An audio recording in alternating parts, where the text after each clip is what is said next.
y de la Patria, se abre la sesión. Pueden tomar asiento. Muchas gracias. Bien, bien. Primero, saludar a la ministra, al subsecretario, al superintendente, presentes como de costumbre en esta comisión. Saludar a los senadores Galilea, integrante de la comisión, Alejandra Sepúlveda, Juan Luis Castro, el senador Latorre.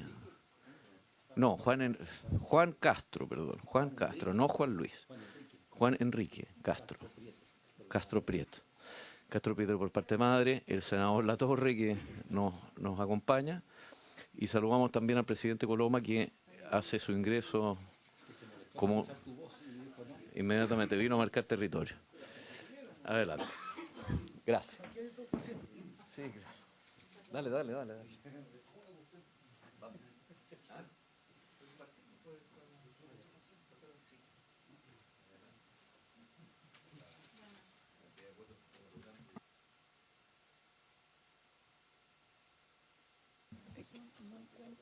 No hay cuenta. Ofrezco la palabra. Ya, voy a pedir la palabra para un tema varios, como dice usted. No es tan varios. No, yo me quiero hacer cargo muy brevemente, voy a hacerlo breve.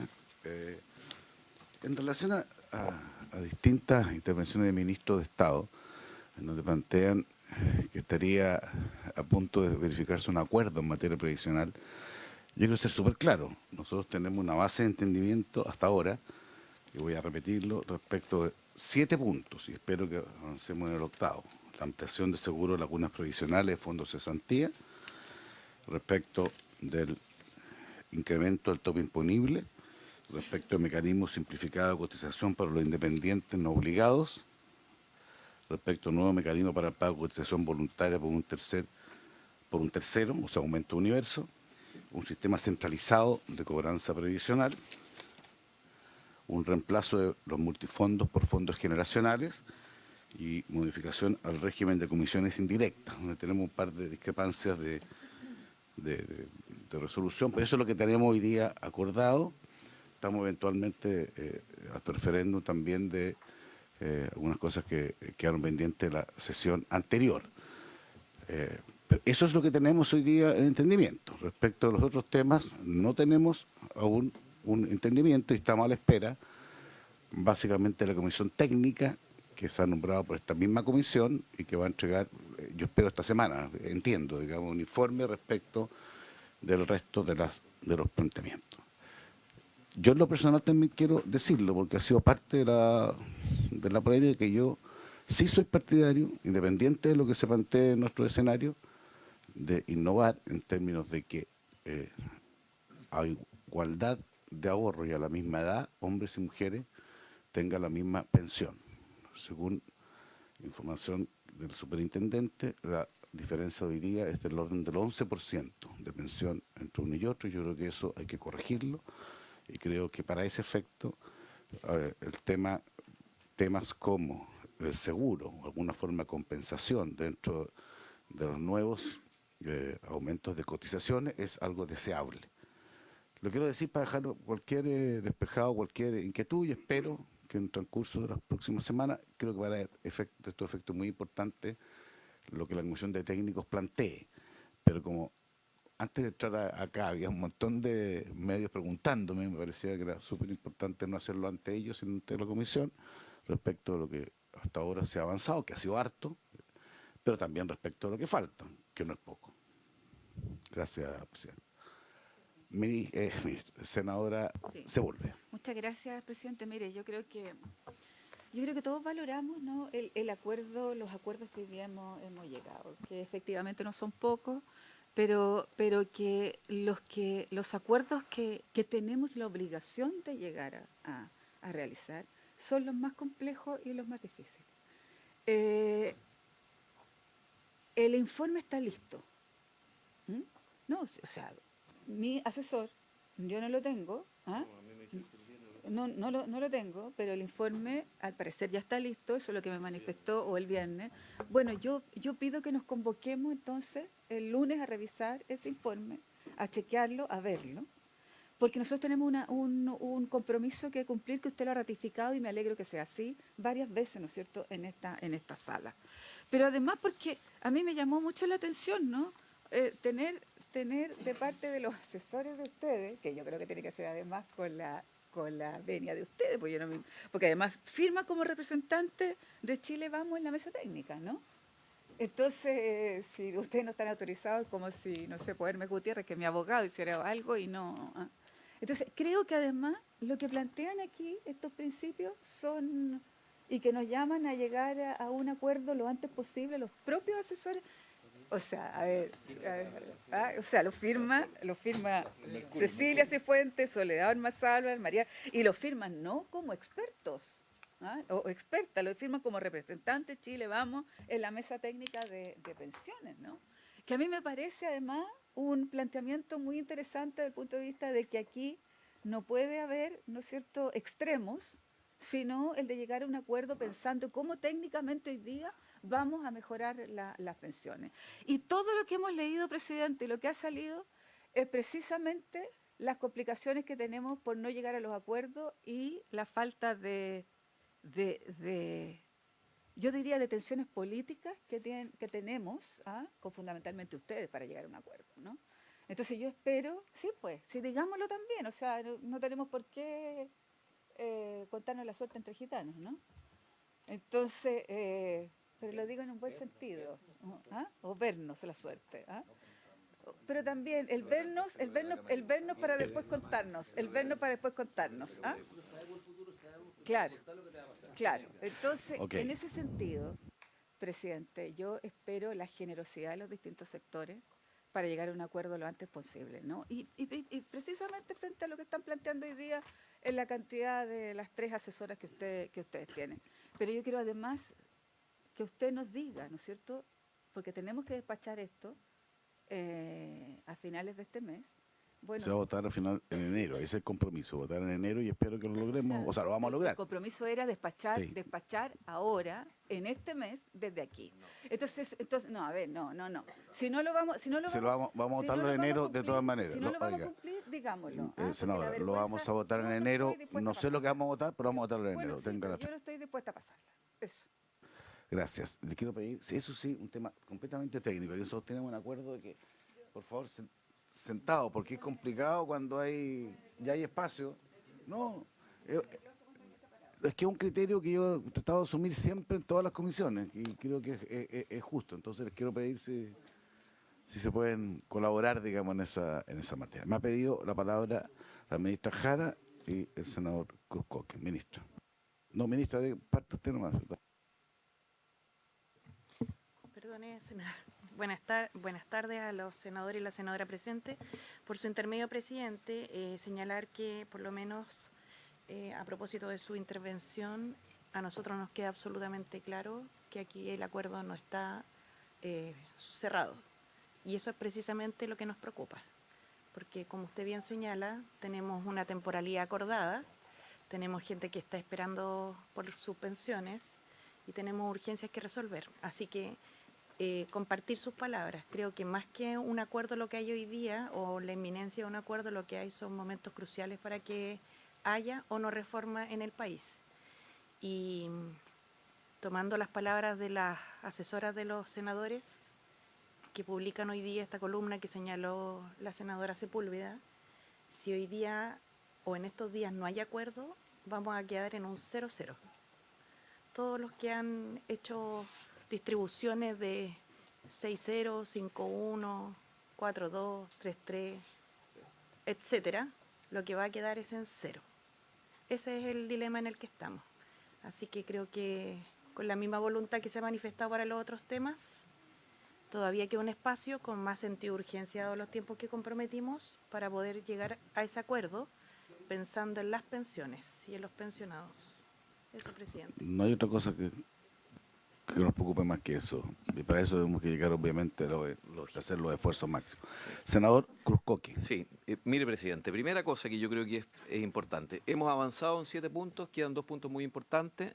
La carta que hay hoy día de las asesoras de Chile Vamos, que han sido parte de la comisión técnica, precisamente que dio pie a un informe técnico en agosto que permitió que nosotros prosperáramos con estas conversaciones hacia adelante y que creo que fue un buen informe sobre el cual tenemos que basarnos para que la ciudadanía tenga claro a qué nos estamos refiriendo cuando hacemos esta reforma, principalmente personas en el cuarto, quinto quintil, principalmente mujeres que tienen tasas de reemplazo bajas, ¿verdad? A esas personas en particular efectivamente se requiere, ojalá, mejorar sus pensiones. Y eso sigue siendo el objetivo último del asunto y es la muestra más fehaciente de la voluntad que nosotros hemos tenido para avanzar precisamente en un tema que es razonable, que se produce después de una mega reforma al sistema de pensiones que es la PGU.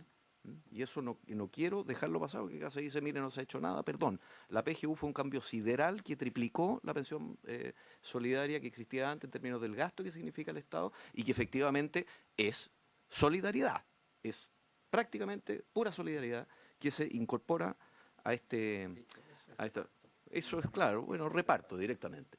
Entonces, es la muestra más fehaciente de que aquí hay voluntad de avanzar en un acuerdo, no en cualquier acuerdo. Creo que las bases para que exista un acuerdo y un buen acuerdo están sentadas, pero lo que yo creo que no funciona es cuando comenzamos por la prensa, por los medios, a mandar recados, porque son efectivamente temas sensibles.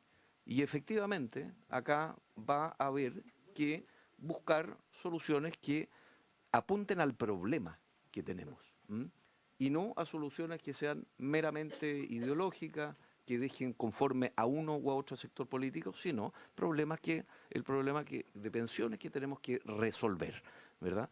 Y como tenemos ya un avance, y agrego además, porque me parece bueno insistir en esto, que los recursos para la pensión garantizada universal que se trató en el proyecto de cumplimiento tributario ya están disponibles y aprobados en esa pensión, es que tenemos espacio para que no quedemos en cero, sino para que se produzca avance por la vía de la PGU, por la vía de las reformas que ya hemos aprobado y ojalá resolver aquellos dos puntos donde todavía no tenemos acuerdo, pero espero que lo tengamos. Gracias, señor presidente. Gracias. Vamos al tema, perdón, vamos, sí, don Fresco, aquí hay completo respeto Muchas gracias a todos, así por el que senador respeto. Saavedra. No, mira, lo que nosotros no debemos perder el norte es que los que deben estar satisfechos son los chilenos, no nuestras alianzas políticas, porque lo más probable es que allí no haya satisfacción. Y de verdad creo que ustedes tienen un rol trascendente porque son mayoría, en el Senado son mayoría en la comisión, y no pueden estar prisioneros también dentro de su sector de alguien que es minoría. Los aliento, por lo tanto, a que rompan eso porque entonces Evitémoslo, después me puede pedir la palabra, senador. entonces le voy a tener que decir que quiero que no sean prisioneros de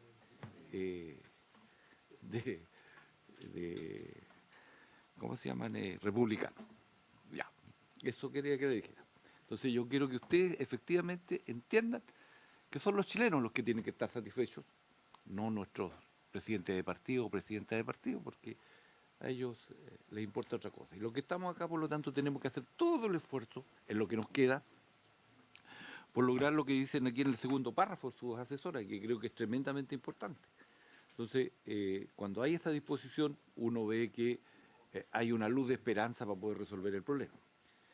Y como es probable que nos falte tiempo, señor presidente, la disposición, por lo menos la nuestra, es que si tenemos que en enero redoblar los esfuerzos en cuanto a sesiones de la comisión para tener esto, lo vamos a tener que hacer. Y le pediría encarecidamente que así fuere, porque va a ayudar, va a dar más confianza y efectivamente vamos a llegar, porque puede que se dilate, porque son los puntos más álgidos, la verdad son los que pudieron estar en lejanos hoy día, aunque creo que por lo que uno escucha, estamos como más cercanos y eso también es bueno. Yo sigo siendo optimista, presidente, en esto, y así que le pediría que mantengamos ese optimismo y nos liberemos de presiones que son malsanas y que los chilenos y chilenas lo único que esperan de nosotros es que le mejoremos sus pensiones, y eso es lo que nosotros queremos, mejorar las pensiones. Senador, Otras cosas puede que importen ideológicamente, pero hemos llegado a un punto en donde las pensiones son lo principal. senador, si hay algo que por lo menos desde esta tribuna que me tocó accidentalmente hacer es darle garantía a todos y darle la máxima comprensión, velocidad, y lo hemos hecho con todo, para entender los procesos, para llegar a los entendimientos que se han llegado, que por algo no se habían llegado en años. Muchos temas, y esto lo hemos compartido, se habían, y lo hemos realizado, y vamos a seguir con el mismo esfuerzo para mejorar con absoluta libertad, porque yo una cosa que yo quiero destacar, aquí hemos actuado con absoluta libertad para hacer mejor las cosas. Y por eso hemos requerido a equipos técnicos que nos digan dónde están hoy día los principales problemas en materia de pensiones, que nos han dicho que el principal problema es la necesidad de aumentar la cotización en las cuentas individuales, y así lo estamos proponiendo. Nos han dicho que hay un segundo problema que yo le doy mucha importancia, que es igualar la pensión al hombre y a la mujer cuando a la misma edad y con el mismo ahorro, cosa que hemos hecho, lo reitero, y ver cómo podemos hacernos cargo en la medida que se pueda y en las condiciones adecuadas para asumir particularmente lo que los técnicos nos dicen como una debilidad de las pensiones respecto de personas que llevan muchos años cotizando, digamos, y que tienen por distintas razones pensiones bajas, que básicamente están en tercer, cuarto quintil, según nos explicaron los expertos. Yo les invito a seguir y hacer un esfuerzo por avanzar, pero sin caricatura de ningún tipo, porque eso en vez de ayudar, conflictúa. Y aquí nosotros, yo por lo menos, y estoy seguro de representar a la mayoría opositora en este minuto, hemos estado con la mejor buena fe, con la mejor disposición, con la mayor libertad, tratando de hacer las cosas bien para Chile. Y lo vamos a seguir intentando por todos los medios. Vamos a la presentación correspondiente. Le ofrezco la palabra a la ministra Jara. Presidente, por su intermedio, traemos en primer lugar una respuesta del tema comisión de usuarios, una respuesta de comisiones indirectas, una presentación sobre PGU, y estamos en condición además de refrescar, ¿cierto?, la propuesta del Ejecutivo sobre licitación de stock, entendiendo que tiene que ser nuevamente abordada post informe de la Comisión Técnica. Así que si le parece bien, para comisión de usuarios, y solamente precisar si un tema que señaló el senador Cruzcoque, para el Ejecutivo no son 2 puntos los que están en discusión, son 3 puntos, que tienen que ver con industria, con PGU y con licitación, perdón, y con la distribución del 6%. Por eso es importante acelerar también el trámite de la discusión, más allá de que podamos o no encontrar acuerdos. Yo haría un esfuerzo, ministra, por ver aquellas cosas que no están involucradas en lo que las comisiones técnicas nos van a plantear, porque podríamos tener que revisar. Entonces, yo le invito a hacer lo que dice usted, digamos, que ver los temas pendientes y avanzar algunas. Yo lo estuve mirando ahora, estoy mirándolo ahora, no lo conocía antes, alguna información respecto a la PGU, Sí. para tener un poco a qué nos debemos enfrentar, que efectivamente es uno de los temas que también están pendientes. Ya, vamos a partir por comisiones indirectas, que el superintendente presidente, que son dudas. Este tema ya lo hemos visto varias veces. Ahí estábamos viendo básicamente para refrescar, como refrescar. dice, aquí estamos viendo básicamente cómo, a propósito de una limitación de las comisiones indirectas, que no tienen justificación, particularmente cuando son, Chile. digamos, en Chile respecto de empresas, voy a decirlo en mi nomenclatura, que no es la más correcta, pero de IPSA, digamos, en el sentido de que si alguien va a invertir, no requiere un estudio especial, es cómo no afectamos los small caps, que es una preocupación, yo creo, bastante amplia, y eso era lo que habíamos quedado de tratar de resolver. Superintendente, no sé, subsecretario, superintendente, no sé, superintendente.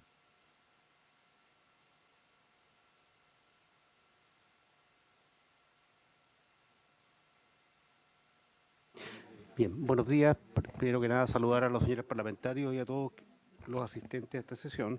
Tal como decían los senadores y la ministra, efectivamente quedó una materia pendiente de resolver en las comisiones indirectas, que fue planteado por los señores senadores, y traemos acá una propuesta. Se presentó ante esta comisión una propuesta para que los fondos de pensiones no paguen comisiones indirectas cuando inviertan en vehículos, que a su vez invierten en instrumentos nacionales que se transan en los mercados públicos. Esto porque las administradoras, con sus propios equipos, debieran ser capaces de invertir en estos instrumentos que se transan en los mercados locales sin necesidad de intermediarios. Esto para evitar que se descuenten comisiones de los afiliados. Se actuaban los activos alternativos, de esa prohibición, porque los activos alternativos son instrumentos o contratos que van hacia proyectos como, por ejemplo, infraestructura, inmobiliario, energía o de otro tipo, que requieren una expertise especial, y en ese caso sí se justificaba o se podría justificar pagar comisiones indirectas. ¿Qué estamos agregando ahora?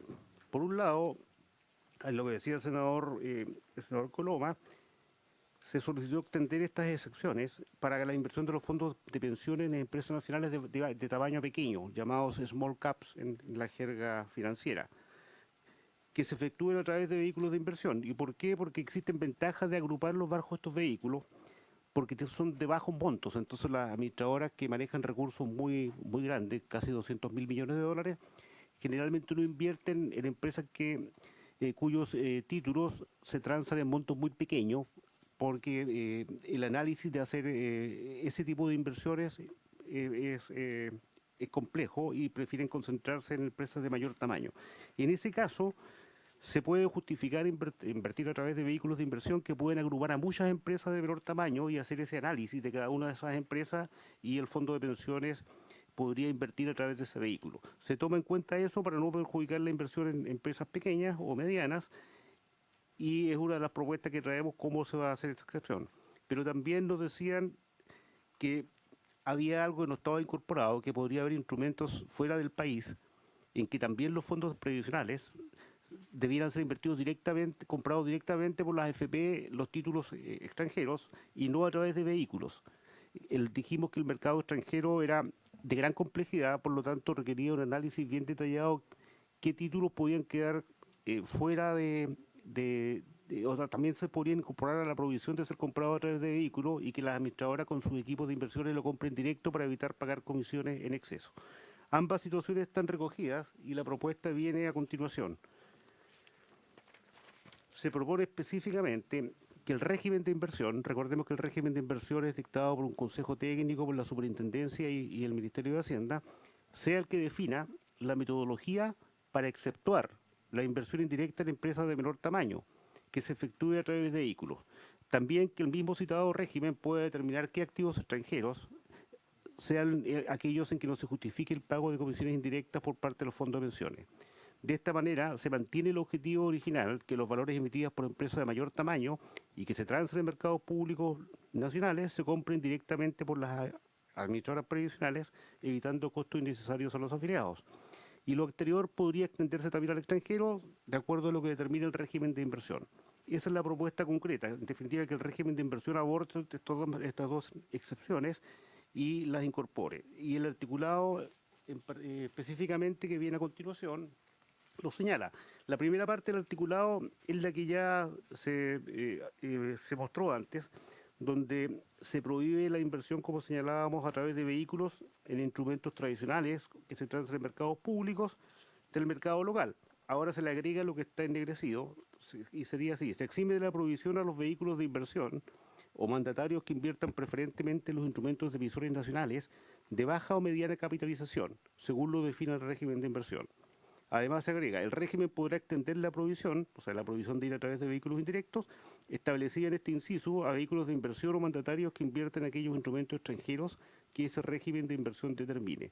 Con eso, señores senadores, creemos que acogemos las dos inquietudes presentadas en esta comisión, y le damos una alternativa para que se pueda seguir canalizando recursos de los fondos previsionales a medianas y pequeñas empresas chilenas, pero a la vez también se toma en cuenta que si hay instrumentos afuera que se pueden comprar directo, se evita también que se paguen comisiones en exceso.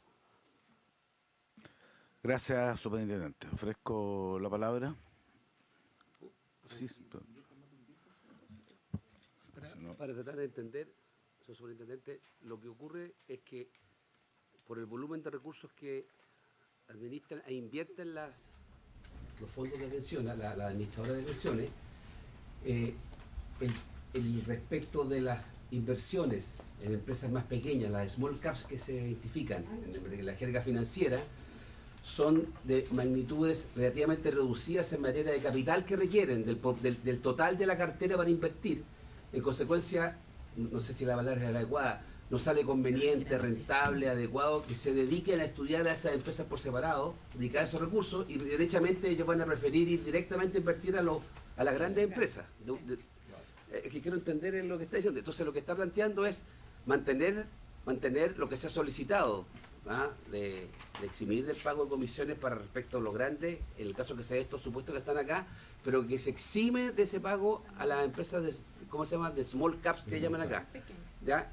Y agrega, eso es lo otro que quería ver, algo de las empresas en el extranjero. Eso me confundió esa parte. La primera parte la entendí bien, la repetí nomás para que pareciera que entendí, ¿ya? ¿Ah? Pero la segunda parte es la que quiero entender también. ¿Ah? La primera nada más la comparto, que parece que tiene un sentido. Sí, gracias, senador. La primera parte efectivamente había quedado pendiente y la segunda tenía que ver para contextualizar más bien que también en el mercado exterior hay situaciones diferentes, no son todas iguales. Lo explicaba el superintendente que no es lo mismo las acciones del Dow Jones, puedo decir algo, que una inversión en el Asia, digamos, por el tipo de información que hay, por el conocimiento. Y a eso entiendo, superintendente, que apunta su capacidad, la posibilidad de extender la excepción. Eso que entendí. No sé si la redacción está correcta, pero ese es el fundamento, ¿cierto? Ofrezco la palabra, me pidió el senador Galilea y después el senador. Solo saber para la referencia cuáles son los instrumentos señalados en la letra B, C, D. Supongo que entendemos que son los fondos más, los índices. ¿M? Esos son los que están en el B, C, D, F, G del artículo 45, ¿cierto? Superintendente. Gracias. Lo que está en el BCD 45 son los instrumentos nacionales, o sea, los instrumentos chilenos que se transan en mercados públicos. Esos instrumentos no se van a poder comprar a través de vehículos, pero ahora estamos efectuando la excepción señalada y que lo repitió muy bien el senador Lago. Y respecto al extranjero, para reforzar, en el extranjero no estábamos estableciendo ninguna regulación específica, pero nos pareció muy bien la idea acá de que podría haber instrumentos en el extranjero en que también no se justifique la inversión indirecta, sino que vayan directamente las AFP con sus equipos a invertir para evitar pagar de más. Y en ese caso lo incorporamos, pero dejamos que el régimen de inversión sea el que defina qué instrumentos serían aquellos, porque, como explicaba bien el senador Coloma, es tan amplia la red de instrumentos que hay en el mercado extranjero que es muy difícil dejarlo en la ley, digamos. Eso es. Tal cual. Sí. Senador Galilea. Gracias, presidente. Tengo no sé si una o varias dudas, superintendente. A ver, la última frase que se incorporó: el régimen podrá extender la prohibición establecida en inciso de vehículo de inversión, mandatoria que inviertan en aquellos instrumentos extranjeros de ese régimen, ¿verdad? Fue un trabalengua.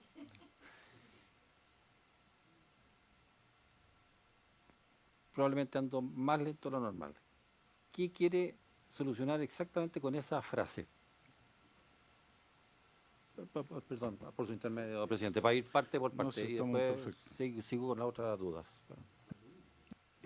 Gracias por su intermedio. Superintendente. Bueno, a ver, la primera parte de este artículo, en el con todo, señala a qué títulos no pueden comprarse en forma indirecta pagando con recursos de los fondos. Se pueden comprar, pero tiene que pagar la FP. Después viene una exhibición, que no se le aplica la prohibición anterior a las pequeñas y medianas empresas. Y luego se extiende la prohibición que está al principio del artículo, o sea, no se puede pagar en forma indirecta en el extranjero con plata de los fondos de pensiones a los instrumentos extranjeros que el régimen de inversión identifique, que las AFP lo podrían comprar directamente sin necesidad de pagarle un intermediario y ahorrarse de esa manera estas comisiones indirectas que pagan los fondos de pensiones. ¿Ya? Entonces eso es lo que busca ese inciso. Sí, exactamente. Ya, sí, ahí tengo perdón. Sí, señor Galilea. El régimen de inversión, que quiero saber un tema de normativa, ¿es mandatorio lo que dice el CTI para este tipo de efectos o finalmente es una decisión por ahora unipersonal del superintendente? ¿Cómo se toma esa decisión? simplemente escuchando, ya oyendo, pido informe y finalmente define soberanamente usted, o hay cierta colegiatura obligatoria en decisiones de esta, porque son decisiones relevantes, por su intermedio. Gracias. A ver, el régimen de inversión funciona de la siguiente manera. Primero, cómo funciona y después lo que dice la ley. Funciona con un diálogo muy fluido entre la superintendencia y los integrantes de este comité, y si se estima necesario se invita a expertos cada vez que se requiere, ¿no? Lo que dice la ley es que el régimen de inversión es propuesto por la Superintendencia de Pensiones. La Superintendencia no propone algo sin antes verlo con el Consejo Técnico, pero estrictamente podría hacerlo. Si el Consejo Técnico veta algún aspecto, la Superintendencia no puede emitir ningún aspecto que esté vetado por el Consejo Técnico. Entonces, tiene derecho a veto. Y también puede proponer. Si el Consejo Técnico propone algo y la Superintendencia no lo incorpora, tiene que emitir una resolución fundada donde diga por qué no acepta lo que propone el Consejo Técnico. Ahora, la historia de esto a través de 16 años de funcionamiento es que no ha ocurrido eso, digamos. Siempre ha sido con un consenso la forma en que ha operado el Consejo Técnico en la Superintendencia. Y finalmente la Subsecretaría de Hacienda revisa y tiene que visar también lo que acuerde el Consejo Técnico con la Superintendencia en este régimen. Senador Aguilera. Ok. Otra, usted pone esta propuesta pone un límite a vehículos de inversión que inviertan más de un 10% de los instrumentos señalados en una serie de letras. Yo sé que todos estos números 10, 15, 8 o 40 son en algún momento arbitrarios, pero que tienen que tener, ojalá, una base suficiente. ¿Por qué decidió en esta propuesta se decide el 10%? Le pregunto porque se me han acercado gente que supongo interactúa en este mundo, que considera que 10% es un número bajo para lo que es la historia y la práctica de inversiones, sobre todo a través de vehículos extranjeros, en fin, y que ese número, en vez de 10, debiera tener un techo, en los consensos que he podido recabar, más parecido a 25. Entonces, me gustaría saber por qué, y por último, lo podemos dejar, presidente, como una cosa a estudiar más profundamente, pero me hablan de que el 10 podría ser una regla demasiado, no sé cuál es la palabra, demasiado constrictiva o en este tipo de inversiones, dada la práctica que ha ocurrido y que el número más que pareciera ser más razonable estaría en torno al 25. Entonces, quería entender bien para que se explique acá y, por último, presidente, esto lo dejamos para afinar después, más allá de que en el concepto estamos todos de acuerdo. Yo antes de dar la palabra a la senadora Sepúlveda, yo me sumo porque ahí estamos buscando los vehículos de inversión que en teoría dan más rentabilidad. Eso es parte de la búsqueda. Entonces, es por eso que bien yo comparto la inquietud, porque 10 en circunstancias que eso debería ser aquello que más renta. Senadora Sepúlveda y después... Gracias, presidente. Mire, tiene que ver con la rentabilidad, que es el fin último, ¿no?, que deberíamos tratar de obtener a partir de este procedimiento. Entonces, sí, superintendente, no, sí, el ministro siempre es más interesante, ¿no? No, sí, está bien. A ver, si nosotros tuviéramos, si existen números que nos permitieran, ¿no?, decir qué significa esta diferenciación en términos de la rentabilidad de este tipo claro, a mí lo que nos interesa al final, si estamos pagando esta comisión adicional, ¿no es cierto?, ¿qué es lo que significa para el usuario, para el que está cotizando, ¿no? Esta rentabilidad de hacerlo en el extranjero, de la complejidad que estamos hablando, ¿qué es lo que significa para el usuario en términos de las rentabilidades? Y lo segundo, lo que a mí me preocupa, que lo planteé la semana pasada, es la transparencia del proceso. O sea, yo creo que cada uno de nosotros debemos saber, ¿no es cierto?, cuánto estamos pagando en la cotización adicional ¿no es cierto?, más allá de lo que plantea la ley, que estamos dando este margen de cotización. Eso, presidente. Muchas gracias, subintendente. Gracias, señor presidente.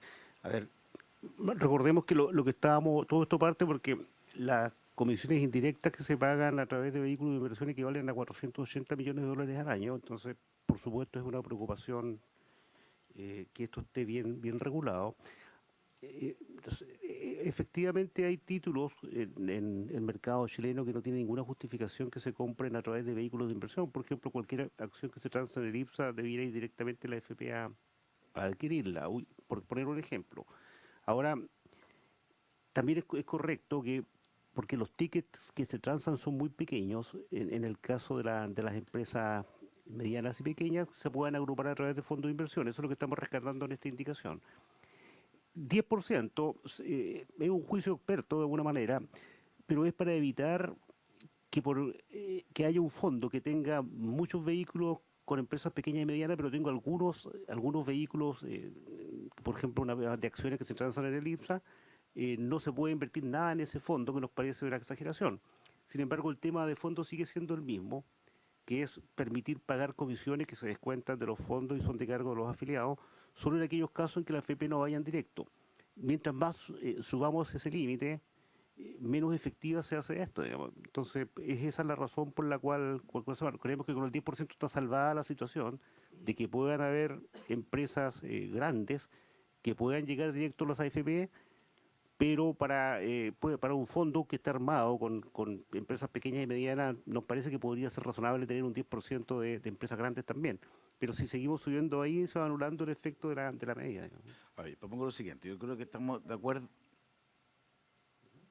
Eso es lo que dije al principio, ¿no? Yo entiendo que tenemos un acuerdo en generar esta norma de comisiones indirectas, la forma que está planteada, dejando abierto la opción de revisar si el 10% es lo que lo que corresponde, o eventualmente puede ser más. Y dejémoslo para ir avanzando, digamos, aprobado, como le gusta al senador Saavedra, referéndum, la idea con el guarismo pendiente, 7,5.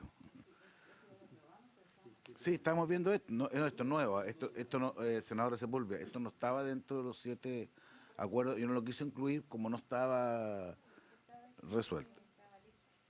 Estaba avanzado. Ministra Jara. Quisiera entregar un dato que tiene mucho que ver con cuál es el efecto de regular las comisiones indirectas. Hay que recordar primero que las comisiones indirectas se descuentan del saldo del fondo previsional. Por tanto, si queremos que las pensiones sean mejores, tenemos que precaver que tanto ese fondo sea más rentable, como por otro lado no tenga fugas, por ejemplo, por el lado de comisiones indirectas. En ese sentido, le estaba pidiendo recién el dato a la Superintendencia de Pensiones, y en el segundo trimestre del 2024, o sea, datos más bien actuales, se pagaron 129,7 millones de dólares en comisiones indirectas, equivalente al 0,29% del valor de los fondos. Esa es la magnitud en un trimestre de las comisiones indirectas. Está bien.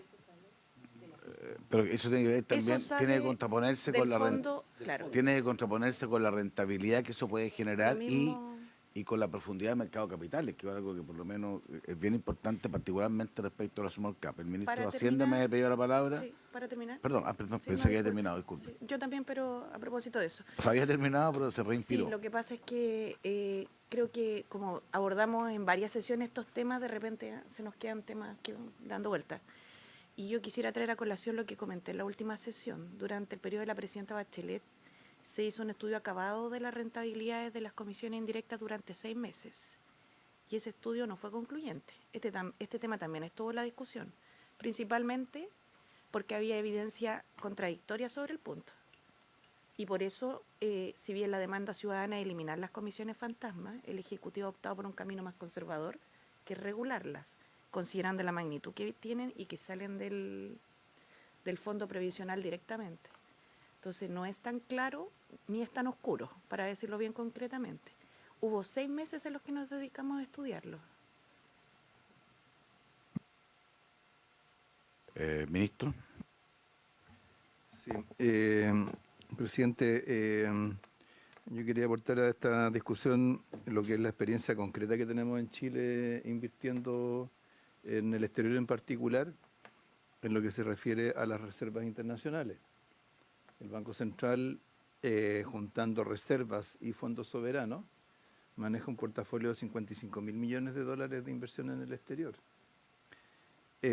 Y para lo único que recurre a agentes externos es para asignar una fracción de la cartera que después sirve de benchmark para comparar con lo que es la gestión hecha con su propio equipo. Y el Banco Central para esto no tiene un ejército de operadores.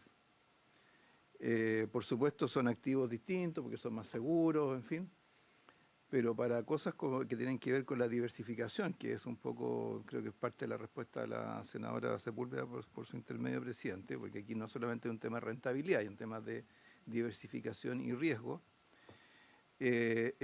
Muchas veces se invierte en índices, pero para invertir en índices no se requiere un intermediario. Lo que se requiere es la ponderación de los activos que están en ese índice. Entonces, la verdad es que recurrir a la escala que hoy día ocurre a intermediarios para inversión en el exterior es una desproporción respecto a lo que es, no sé si, no usaría ese término, pero una desproporción respecto a lo que es la experiencia de otras instituciones, en este caso una institución pública como el Banco Central, que desarrolla esa labor. Y respecto al mercado local, si las administradoras no tienen conocimiento del mercado local, entonces no sabría decir qué es lo que han acumulado en 50 años de existencia. Sigamos. Ahora, una última duda. Esto, respecto a los mutuos hipotecarios, ¿esto se aplica a los mutuos hipotecarios endosables o eso tiene otro derrotero, superintendente? Los mutuos hipotecarios endosables sé que entran en la categoría de activo alternativo, por lo tanto están exceptuados. Entra en la otra categoría, eso es lo que pensaba, pero para dejarlo claro. Tal cual. Avancemos, senador Galilea. Así, quería dejar bien planteado lo que comenté hace un rato. Conceptualmente creo que estamos todos de acuerdo en que es cierto que los índices, valores de tesorería, que no necesitan pagar, no tienen ningún... La preocupación es simplemente que nuestra legislación en esta materia no afecte o pueda afectar la posibilidad de que fondos previsionales inviertan en empresas pequeñas, medianas, que vayan camino a agrandarse y con eso obtener rentabilidad para los cotizantes. Y por tanto, en el tema, mi preocupación de este 10%, que es 10%, o sea, de la inversión de vehículos de inversión, a su vez, lo único que me importa, y eso es lo que quiero que le demos una segunda vuelta sin ser nada experto, es que ese 10 no vaya a significar, por cuestiones que desconozco, una menor posibilidad de que existan posibilidades de desarrollo de estas pequeñas o medianas empresas que vayan en tránsito a convertirse en sociedad anónima abierta, en fin. Ese es el único objetivo de mi comentario y lo que revisemos, de que seamos cuidadosos para que esto no nos vaya a entrabar o a quitar profundidad en un desarrollo que puede ser muy interesante, tanto para los fondos previsionales como para quienes están transitando con sus empresas en un camino hacia justamente. Entonces, eso es todo lo que nos importa, yo creo que a todos. Senadora Sepúlveda, que me pide la palabra. Entonces... Sí, solo decir que esta idea, muy buena idea, la colocó el senador Galilea en su minuto, ¿no? Y la agradecemos así. Sí, yo creo que hay que decirlo así. Ya, pero, espere. No, si no se adelante. Como te quiero decir, cada vez que uno termina de hablar, volvamos al reglamento. He dicho, porque si no a mí se me enreda todo. Es buena idea volver al reglamento. A mí me gustaría, si no fuera posible, que nos pudiera plantear el estudio. Sí, yo creo que es muy importante, porque a mí lo que nos interesa es saber, ¿no? O sea, es la cosa de la rentabilidad, pero ¿cuánto dejó, ¿no es cierto?, de percibir ese fondo de esos afiliados, ¿no? En términos de lo que significa en una pensión este sistema. Porque yo hasta me está gustando este referéndum porque no estoy tan convencida de votar a favor por esto. Eso, presidente. entró al ¿Ah? club. Casi me tiene convencida de Entró al referéndum, club, entró al después club. de todo. Entró al club, me Eso. parece muy bien. Muy Ya, bien. le propongo lo siguiente, digamos, Este sí, pero que ya en años. aprobemos al referéndum, la petición como una, porque hay derecho a retractarse, como dice la señora Sepúlveda, porque está con la duda, esta idea, dejando un poco pendiente el tema del guarismo, yo lo ofrezco para avanzar, digamos, porque si no, no vamos a poder avanzar. ¿Si les parece? Perdón, senador Solamente quiero... Lagos, toma. No, quiero quitar su micrófono. Quiero deducir de que las explicaciones que se han dado acá, escuchando a la ministra y al ministro, en la propuesta que está acá, recogen esas preocupaciones. La preocupación de que la industria a esta altura debe conocer un poquito qué es lo que pasa en Chile, que somos conservadores porque le fijamos el límite del 10%, digamos, y no es el 25% como deben querer seguramente los intermediarios. Entonces, eso es lo que yo estoy entendiendo, que esta propuesta refleja eso y que el estudio que no era conclusivo, que dijo la ministra, que se hizo en el gobierno del presidente Bachelet, no era conclusivo ni para acá ni para allá. O sea, eso es conclusivo, no es que no se pudo probar una tesis, no se pudo confirmar ninguna de las dos tesis. Eso es lo que quiero, que quede claro. Entonces, yo no voto nada aquí, pero para estar claro que en el referéndum recoge esa inquietud, que es como... Ya, estamos bien entonces, lo aprobemos en esa lógica y les pido, porque por un lado me piden que se apure, por otro lado me piden que intervenir permanentemente, entonces démoslo en esa lógica. No es fácil la vida. Ya, vamos a la siguiente, se aprueba el referéndum con el guarismo en punto de interrogación. Presidente, vamos a pasar a la duda de comisión de usuarios. Sí. Solo recordar una cosita. La composición del Consejo Técnico de Inversiones cambia y nosotros también fuimos como ejecutivo bastante claro en la sesión pasada que los cambios que se hacen al régimen de inversión se hacen siempre y cuando se apruebe los cambios del Consejo Técnico de Inversiones, dado que ahí están presentes las AFP y no pueden ellas mismas estar fijando sus límites. No, es una discusión que no lo reabramos ahora, pero es cierto lo que dice. Un téngase presente. Téngase presente, que lo que eventualmente se aprueba referéndum está condicionado a que también se apruebe la otra cosa del referéndum. Si le parece bien, vamos a comisión. Vamos a lo otro, vamos a usuario. Por su intermedio, bueno, mencionar que en esta comisión se presentó una propuesta en relación a la comisión de usuarios que involucraba ciertos ajustes institucionales, dentro de los cuales por una parte se modificaba su composición, se aumentaba la dieta de los comisionados y este aumento de la dieta tenía relación también con un rol que adquirían los comisionados en la elección de directores de las sociedades cuyas acciones hayan sido adquiridas por los fondos de pensiones. En ese momento se solicitó revisar el tratamiento del tema en otros proyectos de reforma anteriores, así como también si podíamos contar con antecedentes sobre la opinión de los usuarios en las distintas regiones del país. Revisados los proyectos de reforma anteriores, en el caso del proyecto presentado por la presidenta Bachelet en su segundo periodo, este proyecto, por una parte, también modificaba la composición del Consejo, de la Comisión, aumentando en 2 integrantes, aumentaba la dieta, con excepción del representante de las instituciones públicas y el representante de las entidades privadas del sistema de pensiones, e incorporaba a la Comisión en la elección de directores, básicamente a través de votar por los candidatos que las acciones hayan sido adquiridas por los recursos de fondos de pensiones y la administradora, en este caso, proponían una cuaterna en la cual eran seleccionados a través de concursos transparentes. El proyecto presentado por el presidente Piñera, a su vez, también consideraba un cambio en la composición de la comisión, en este caso a través de un representante de los empleadores y la creación de un comité de afiliados de las AFP, que a su vez formaba, uno de cuyos representantes formaba parte de esta comisión. Y al mismo tiempo también se facultaba a que la comisión participase en la elección de los directores de las sociedades en las cuales iban a ser adquiridas con recursos de los fondos de pensiones. En relación a la consulta sobre las opiniones de usuarios en regiones, hemos hecho llegar a la Secretaría un informe con una minuta que resume conclusiones y recomendaciones del sistema de pensiones en enfoque regional de 2 estudios que han sido realizados por la Comisión de Usuarios durante los años 2023 y 2024, que ha cubierto las 16 regiones del país. Y por lo tanto hay un informe de percepción de la ciudadanía del sistema de pensiones del año 2023, que abordó 8 regiones en un inicio, no las voy a mencionar, y hay un segundo parte de ese informe que incluye los diálogos ciudadanos realizados en las restantes 8 regiones, habiendo cubierto las 16 regiones del país en los últimos 2 años. Eso, presidente. Gracias. Lo estamos conociendo en este minuto, ¿eh? Así que veo que en algunas abordaron alguna región y otras, no está el Maule grave, y en otras, no, lo estoy constatando nomás, una rápida lectura transversal, digamos.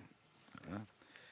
Ya, aquí tenemos un tema en donde yo creo que hay menos acuerdo. Yo no tengo claro la necesidad de cambiar, porque nadie me ha dicho que funciona mal la Comisión de Usuarios. Pero aquí hay alternativas que se plantean por parte del Ejecutivo, nos parece bien que así se haga, digamos. Pero esto tenemos una duda más existencial, no va al fondo del tema, pero yo en lo personal creo que voy a revisar bien si tiene sentido el cambio de la Comisión de Usuarios o no. Senador, ¿le parece que lo dejemos así? Ya, no nos enredamos más, digamos. Tenemos a mí no me convence, a mí lo que me pasa como criterio de vida en esta materia, cuando las cosas funcionan bien, yo tiendo a no tratar de...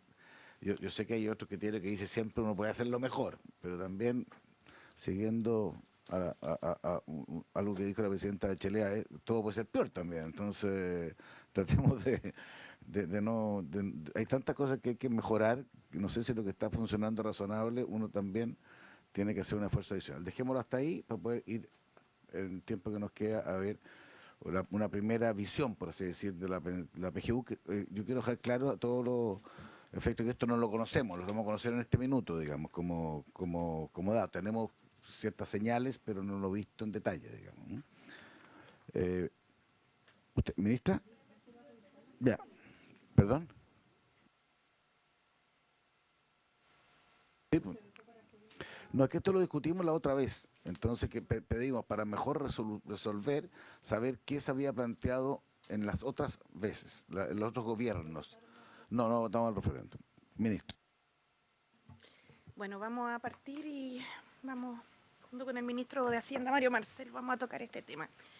La primera lámina da cuenta de la creación, en primer lugar, del pilar no contributivo y además de la evolución que ha tenido. Si ustedes se fijan, en el 2008 se crea, ¿cierto?, el pilar solidario, que parte con un beneficio de vejez y otro de invalidez, que beneficia al 60% más pobre de la población. Hay que recordar que antes existían las antiguas PASIS, que no solo eran insuficientes, sino que además en cobertura, sino que también en monto, ¿ya? La pensión básica solidaria para las personas que no tenían otra pensión y el aporte previsional solidario para las personas que tenían una pensión autofinanciada bajo un umbral que se iba actualizando con el tiempo. Y así adicionalmente se crea de manera universal el bono por hijo como reconocimiento a las labores de cuidado de maternidad, o de maternidad más bien dicho. Creo que ese fue un gran ejemplo de algo que podríamos hacer ahora dentro del pilar contributivo. En el 2019 se aumentaron los montos de la pensión básica solidaria y del aporte previsional solidario. No lo entendí, perdón, ministro. ¿Qué me dijo respecto de que se podría hacer ahora el tema del bono por hijo? No, lo que pasa es que plantea que en el 2008 se crea un pilar no contributivo. Sí. Bueno, déjenme decir una cosa adicional, bastante robusto comparado con los demás países, tanto en cobertura como en suficiencia, y los estudios que hay comparados de Latinoamérica y el Caribe así lo demuestran.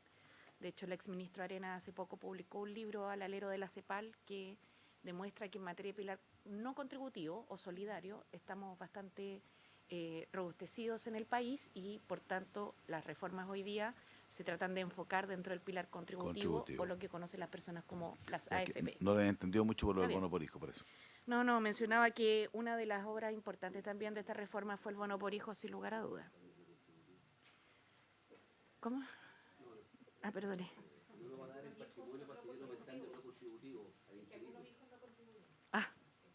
Senadora Bueno. Pascual, ¿cuál es su referencia? ¿Se lo dijo? En el 2019 quisiera señalar, habían siempre el APBS y el APS se iban reajustando, ¿cierto? Por IPC, en algún minuto tuvieron también un reajuste extraordinario en el segundo gobierno de la presidenta, pero en el 2019 tuvieron un reajuste bastante importante, que fue gradual. Fue primero los de 80 años o más, después los de 75 a 79 y los de 75 en adelante, para llegar todos en enero del 2022 a 137.000 pesos.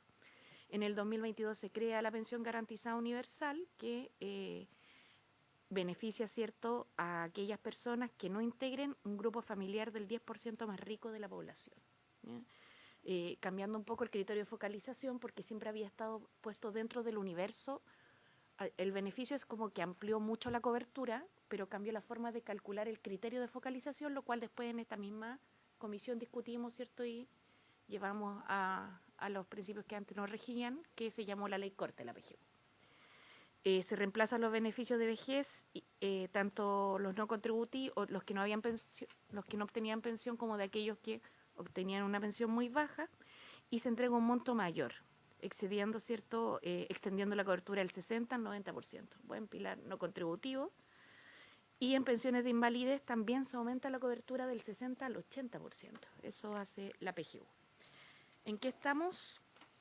Bueno, refrescar solamente que los requisitos para acceder a la PGU son 65 años o más de hombres o mujeres, que su grupo familiar no integre el 10% más rico de la población, hoy día circunscrita a los adultos mayores, acreditado mediante un medidor de puntaje que se llama PFP, puntaje de focalización previsional, que no es exactamente lo mismo que el registro social de hogares, ¿ya? Acreditar residencia 20 años lo menos y 5 años, y dentro de los últimos 5 años, 4 continuo o discontinuo. Y aquí viene lo relevante, tener una pensión base inferior a 1.158.000 pesos. Si uno lo ve, como aquí a veces se produce algún tipo de confusión, señalar que el 90%, estar en el 90% es un requisito de focalización para acceder a la PGU. ¿En qué parte se accede a la PGU? Si se accede a monto completo o a monto decreciente, tiene que ver con la pensión autofinanciada, con la PAFE, perdón, de la persona, que es la pensión que se determina al momento de jubilarse, que también es objeto de varias discusiones, ¿cierto?, sobre todo en el caso de los retiros programados, que después bajan y la persona se queda con esta medición inicial.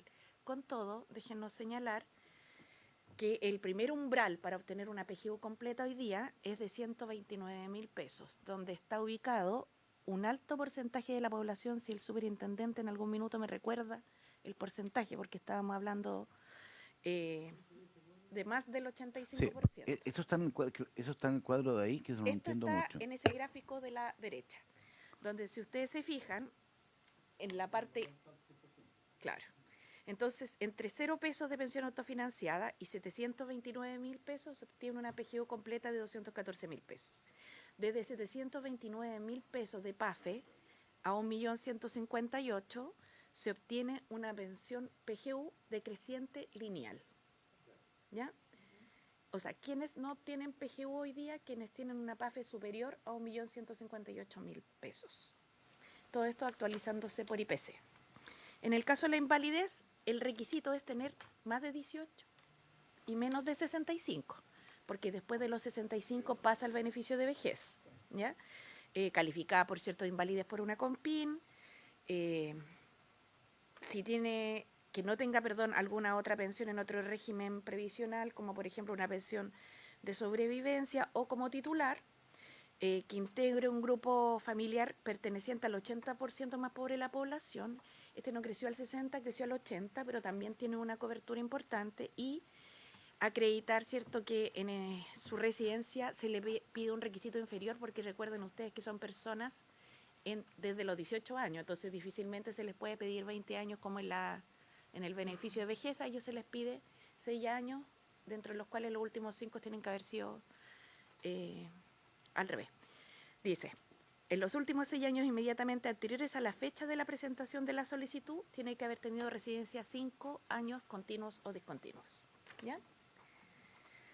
La situación hoy día de las personas que están con leyes reparatorias es la siguiente. En relación a la PGU, todo esto en relación a la PGU. El artículo 36 de la ley de la reforma del 2008 estableció, ¿cierto?, para los pensionados de reparación, incluyendo exonerados políticos, RETIC y VALET, el acceso a la PGU si esta última fuera de un monto superior al de las primeras y si además cumplen todos los otros requisitos señalados con anterioridad. El beneficio entonces asciende a la diferencia entre la PGU y el monto de la reparación por violación a los derechos humanos. ¿Qué es lo que se da en los hechos? Que vienen los números en la página siguiente. Si nosotros nos fijamos, debido a esta regla, el total de las personas con leyes de reparación mayores de 75 años, que hay que recordar que deben cumplir los demás requisitos, tanto de PGU como de edad hombres y mujeres, estamos hablando de casi 79.000 personas, solo 3.824 personas reciben la PGU, cuyo monto para exonerados es de 29.744 pesos en promedio. Porque las otras son pensiones que son más altas. Son para más altas entenderlo, que los 214.000 pesos. Claro. En el caso de los que fueron objeto de prisión política, que son los de la ley Valech, ellos obtienen un beneficio promedio de 13.871 pesos. Y en el caso de las personas que fueron familiares de víctimas de desaparición forzada o ejecutados políticos, conocidos como la ley RETIC, ninguno recibe PGU. Aquí viene un resumen donde nosotros nos podemos fijar en el monto, ¿cierto?, y cuáles son los valores. Por tanto, las personas que están en las leyes reparatorias no acceden al pilar no contributivo más que por 29.000 pesos en promedio o 13.000 pesos en promedio en los vales y 29.000 pesos en promedio en los exonerados. En el caso del subsidio y respecto a las pensiones de gracia, pero no están incluidas. No, es que no son de régimen las pensiones de Ya, gracia. no, para tener un Sí, cuadro total, digamos. O sea, sí, está bien. Ellos no están, la pensión que recibe una viuda de carabineros tampoco no está aquí, digamos. DIPRECA y CAPREDENA tampoco están acá. Ya. Y por otras razones, digamos, porque DIPRECA y CAPREDENA son financiadas casi completas con erario fiscal. La tasa de la contribución es muy baja y la base es muy baja y los años son muy bajos. Y respecto a la pensión que reciben, ¿cómo se puede, si uno la referenciara respecto de esto? ¿Son pensiones que van sobre la PGU o en general bajo lo que reciben por PGU? A ver, primero lo señalar que DIPRECA y CAPREDENA son pensiones de reparto, ¿ya? En segundo lugar, señalar que son principalmente financiadas por el Estado, por eso sabemos que Chile necesita un sistema mixto, más que un sistema ni de capitalización individual completo, ni de reparto completo, porque no logran en ninguna de las dos cosas dar pensiones que sean sostenibles en el tiempo ni suficientes, ni económica ni socialmente. Respecto de las pensiones de DIPRECA y CAPREDENA, los de régimen están por sobre la PGU, bastante por sobre, pero hay situaciones de viudas, que son las que están... Eso le quería preguntar. Sí, montepío denominados. En el caso de ellas, también se financian sus pensiones con el régimen de reparto y provienen de un causante al cual se le financió su pensión por el Estado, mayoritariamente por lo que comentábamos. La base de la pensión es baja, la cantidad de años cotizados es bajo y el monto de la cotización es más bajo aún que el de la capitalización individual. Entonces eso es cargo fiscal completo.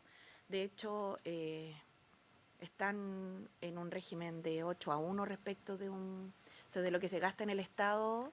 En un CAPREDENA DIPRECA se gasta en 8 no contributivos. ¿Me puede, ministra, independiente de esto, no contributivo. No sé quién tendrá el dato, pero usted conseguir cuáles son esas pensiones de viudez son aproximadamente o son Montepío de viudez personas que están menos de la, porque usted dijo que algunas que eran más y otras menos. Sí. Respecto a la PGU sería útil por lo menos para mí, digamos. Sí.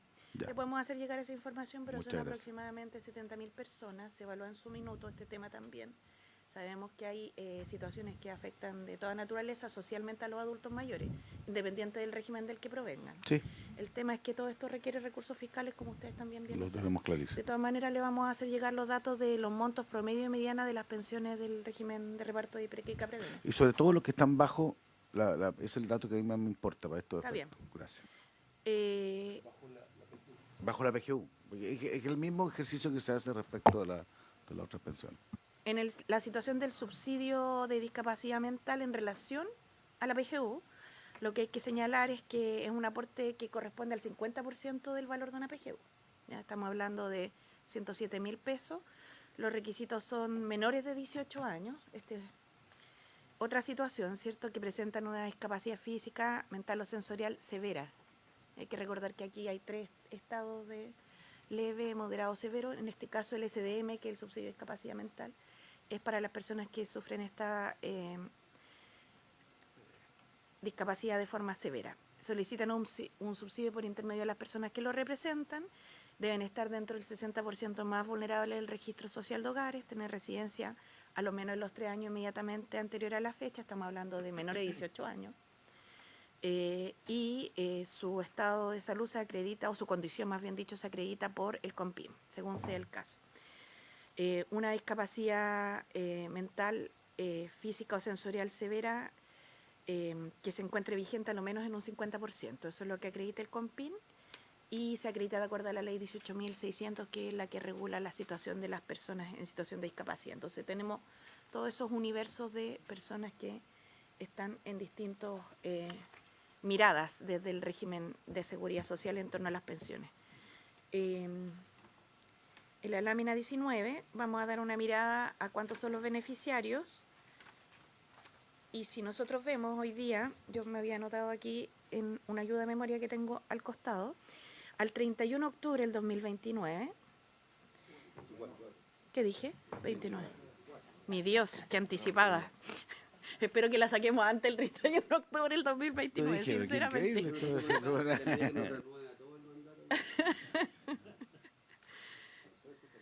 Sí, tenemos, si ustedes se fijan, con PGU. Esta ha sido parte de la discusión del primer año del gobierno del presidente Boric, donde algunos parlamentarios, en particular diputados, interpretaban como que no queríamos avanzar en la PGU, pero lo que pasa es que hay que entender un poco que esto tiene distintos sistemas.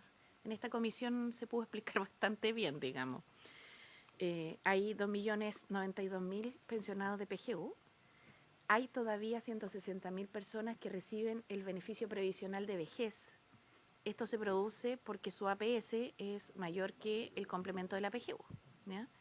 O sea, son personas que reciben solo la APS porque es mayor que los 200. Sí. Ellos hicieron la opción a instancias del Instituto de Previsión Social. Claro.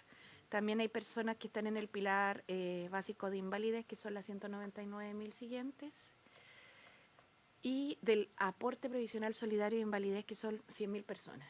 El aporte previsional solidario de invalidez se puede producir en el caso de personas que sufren una invalidez común, se pensionan del régimen de FP y reciben una pensión baja que les permite acceder a la APS o a la PGU.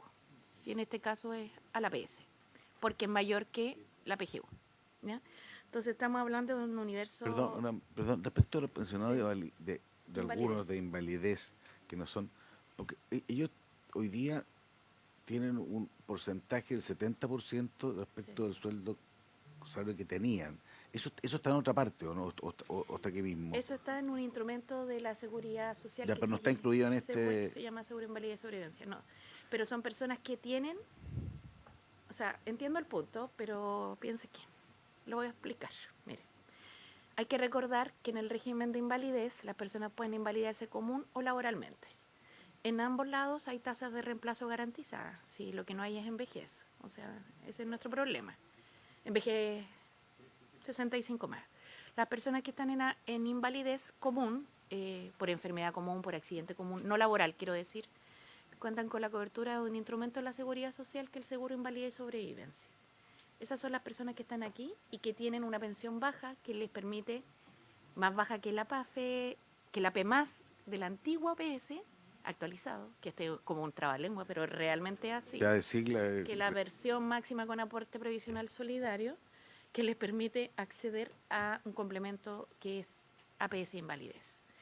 En resumen, y lo relevante de esto, es que el pilar no contributivo hoy día tiene un alcance o cobertura de 2.522.000 personas.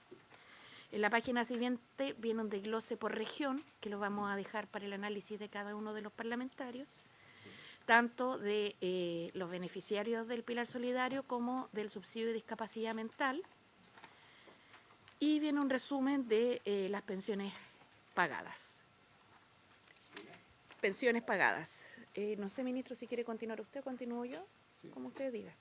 Vamos a distribuirnos la presentación con el ministro de Hacienda. Ministro. ¿Le parece bien, presidente? Perfecto. Ministro.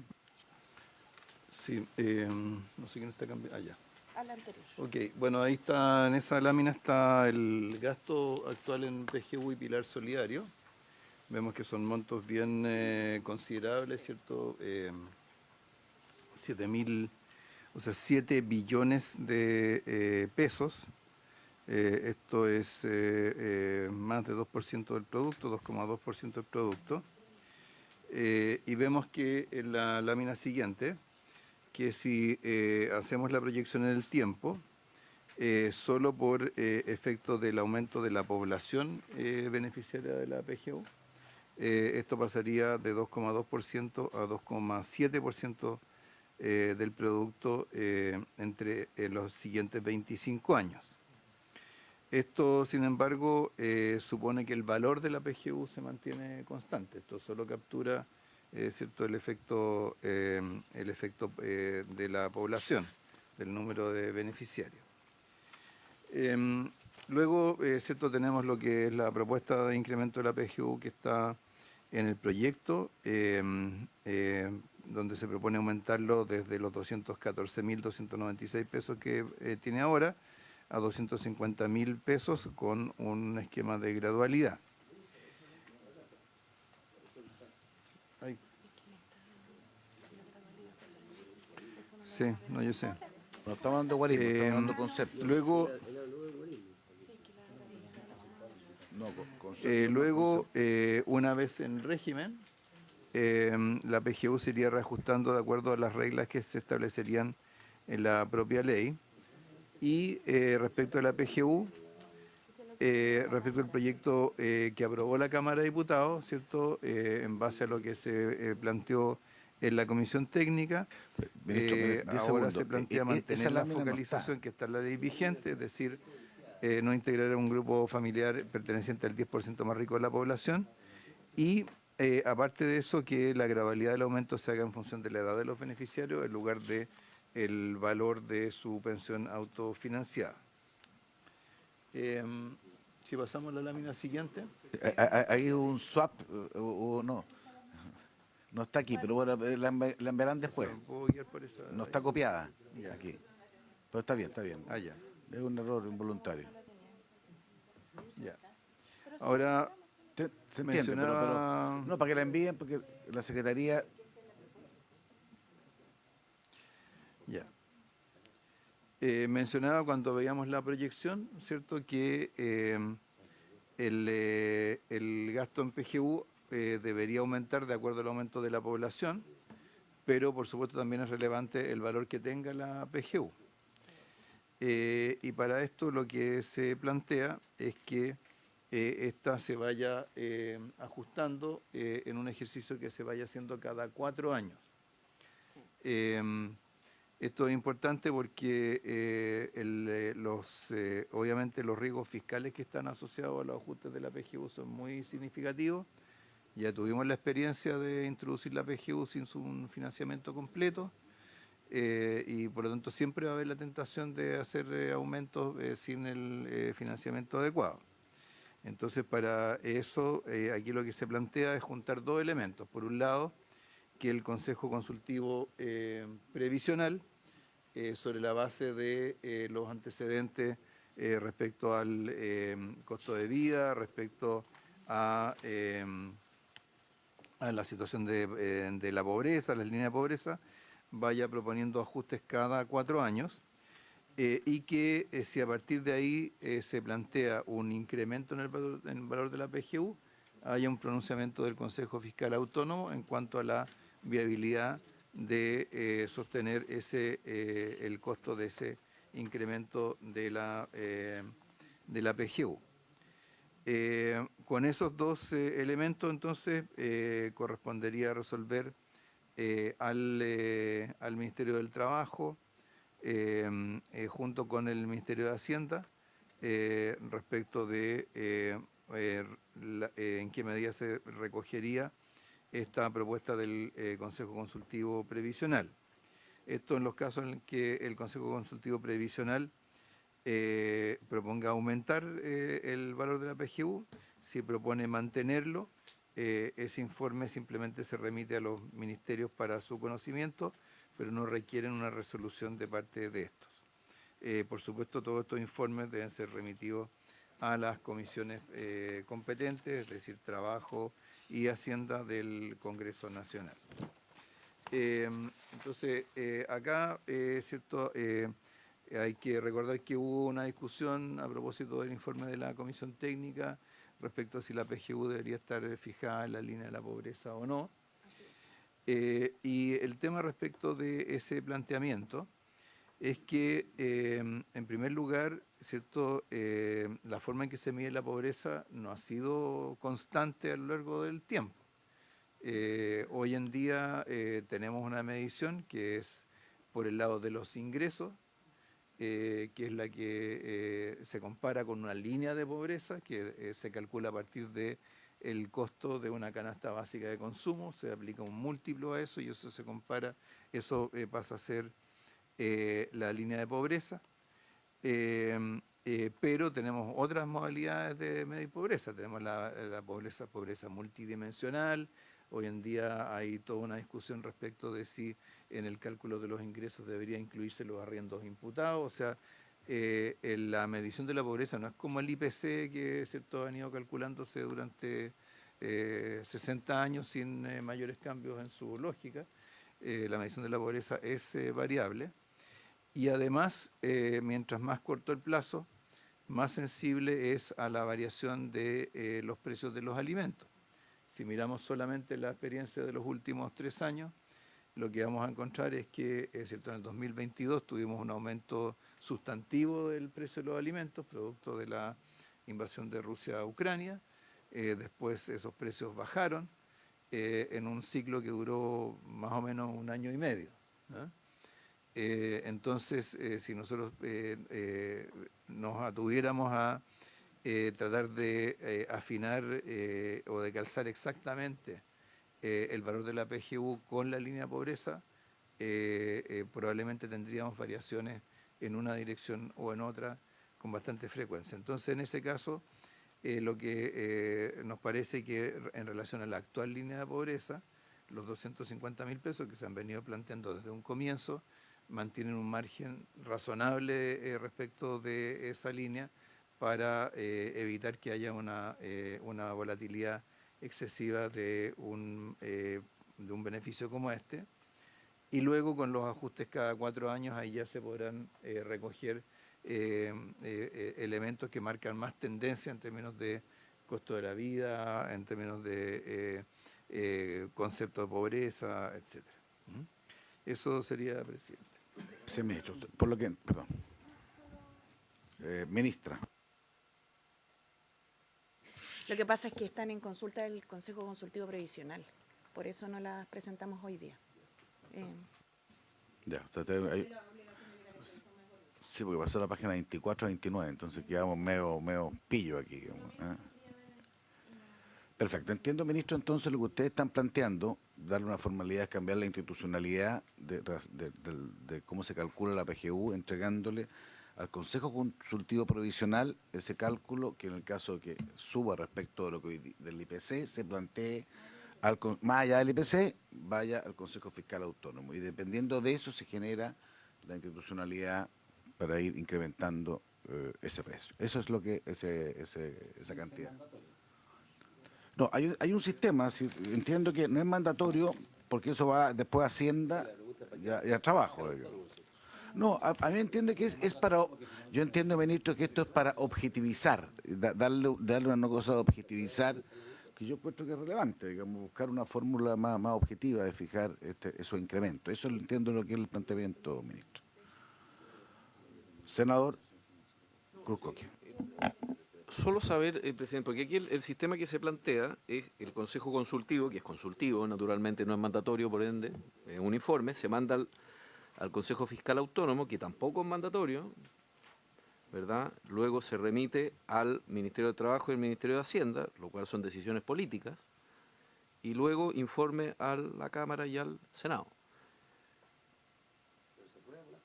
No, pues es que eso es lo que a mí me preocupa, que no sé, pues, Ricardo, pero lo que lo que quiero saber es que al final, si la decisión está en el Ministerio del Trabajo y el Ministerio de Hacienda del gobierno político que sea, ¿no? Ah, viene para acá, perfecto. Ya, se aprueba, es una reforma de ley. Perfecto, ya.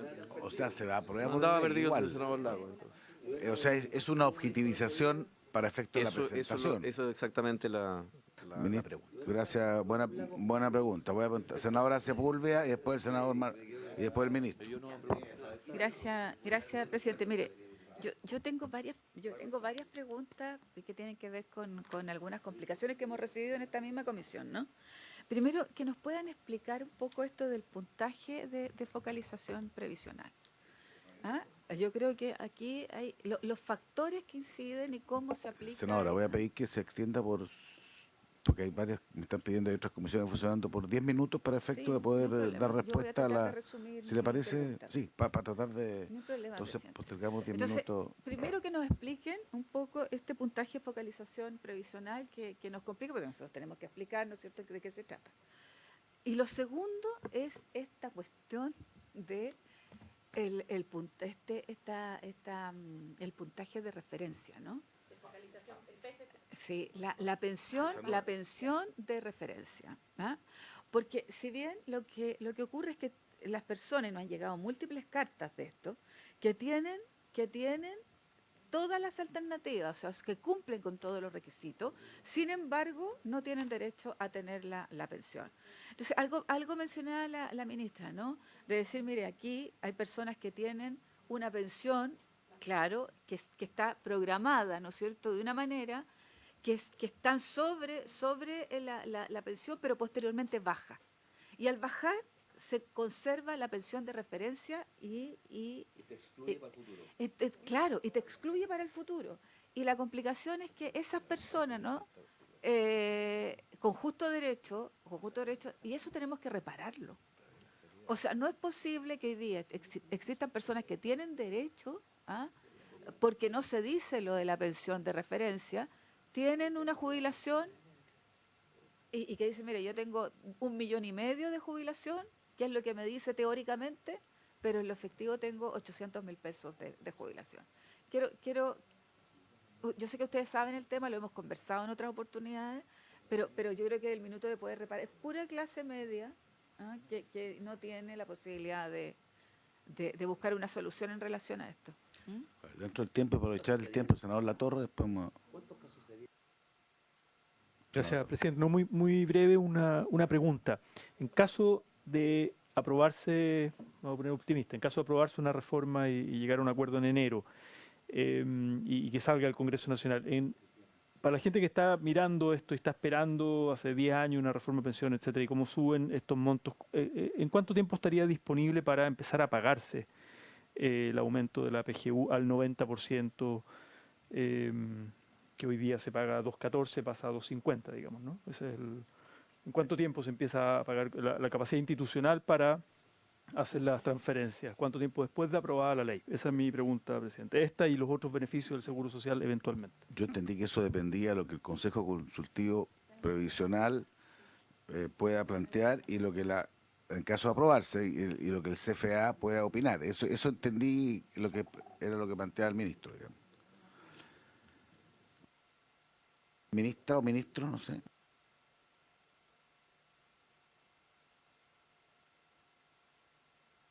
Claro, una cosa entiendo que es lo que se ajusta por IPC, digamos, en febrero, y otra cosa distinta es cómo lo siguiente va a depender de esta nueva institucionalidad que están proponiendo. Entiendo yo, ministra, si entendí mal, corríjamelo, por favor. Si le parece, respondemos a la primera pregunta. Ya. Úrsula, el comodín, Úrsula, ya. Siempre Úrsula sale con... Perfecto. Partir explicando cómo funciona la focalización para la PGU. acá hay un instrumento técnico de focalización que define el puntaje de focalización de cada pensionado que solicita el beneficio y se usa como insumo la información que se tiene dentro del registro social de hogares y además información administrativa, y lo que se hace es agregar los ingresos del pensionado y su grupo familiar, pero contabilizando un grupo familiar algo distinto a lo que se usa para otros beneficios del Ministerio de Desarrollo Social, y busca potenciar la autonomía presupuestaria de las personas mayores. Entonces, un poco simplificando porque tiene muchos detalles este instrumento, pero se toman los ingresos, ya sean honorarios, ingresos laborales y las pensiones de las personas, se suman dentro del grupo familiar que toma a la persona mayor y su cónyuge en caso de compartir presupuesto familiar, y eso se evalúa si está bajo o sobre el 90% de los hogares en Chile. Y para definir ese umbral, la Subsecretaría de Previsión Social junto con la Dirección de Presupuestos hacen un análisis en base a la última encuesta CACEN, en la que analizan para todos los hogares de la población chilena donde está el 90%.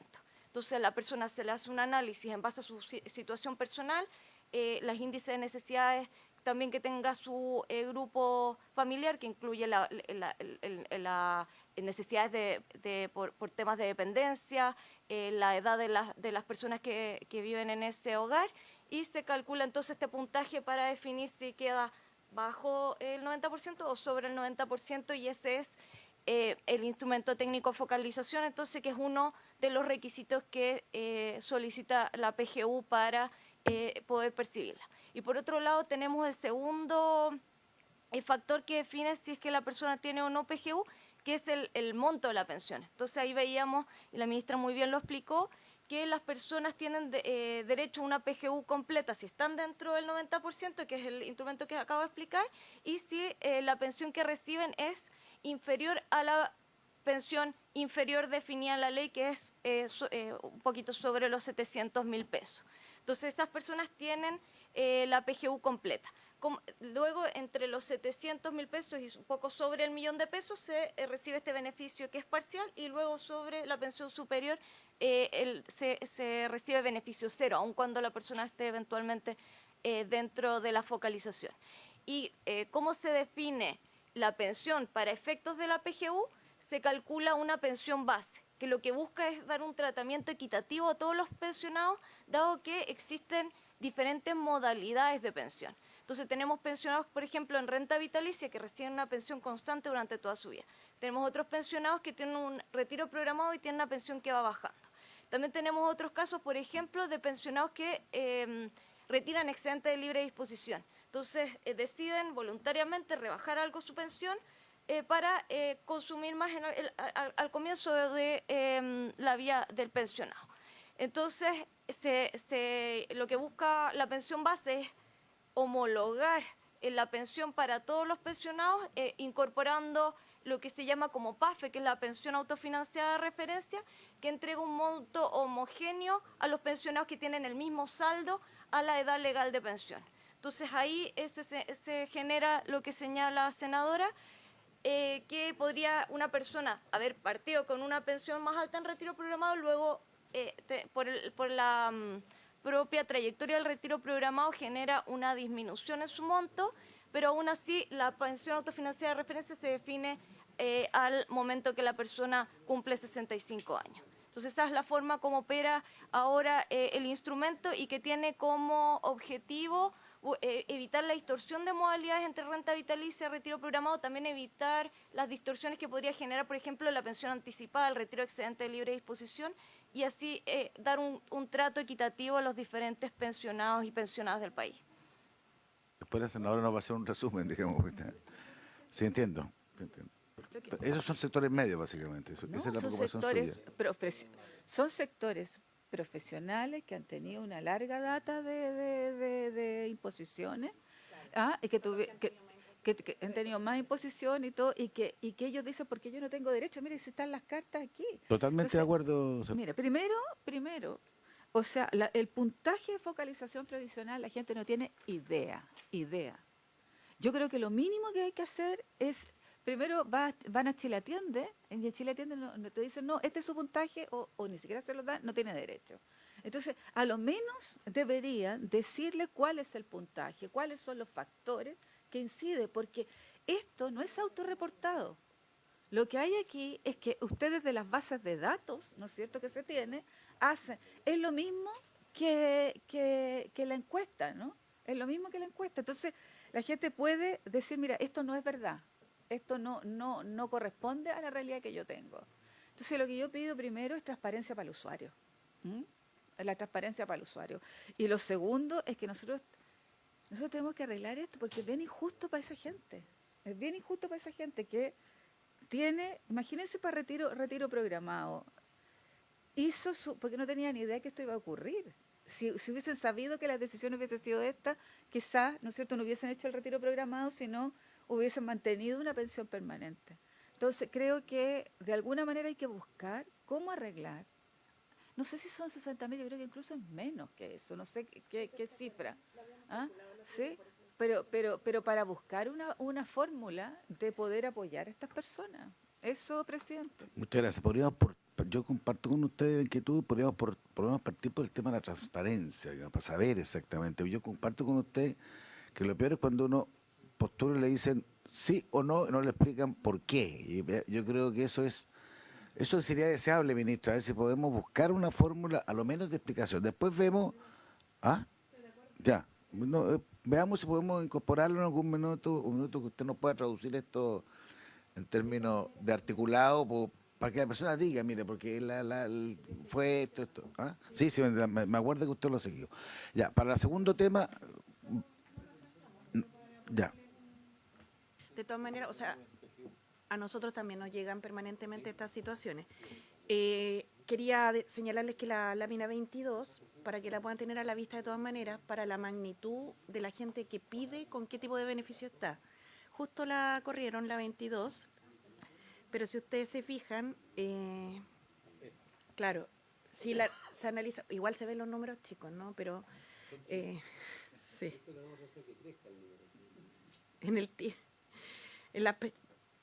Todos estamos tratando que crezcan las pensiones. En el tipo de financiamiento, si ustedes se fijan, hay 263.000 personas que tienen pensión solo autofinanciada. O sea, esa es la cantidad de personas. Después hay personas 1.410.000 personas que tienen de PGU más autofinanciada, o Pilar Solidario más autofinanciada. Entonces, estamos hablando de números bien grandes. Y solo PGU hay 842.000 personas.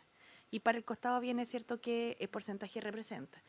Le preguntaba al superintendente de pensiones cuál era la cantidad o porcentaje de personas que ingresan en el primer tramo de la PGU, o sea, con el 100% de PGU. Igual este dato es bien decidor. En el primer tramo de la PGU ingresa el 94-95% de personas. O sea, todas las PAFES en un 95% son inferiores a 729.000 pesos.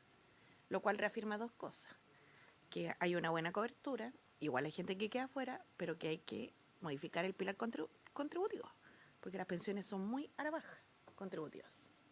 Bueno, ministra, yo se va a poner propongo en votación propongo al referéndum, votemos el planteamiento que planteó el ministro en cuanto a generar esta nueva institucionalidad para efecto de fijar los montos de la PGU.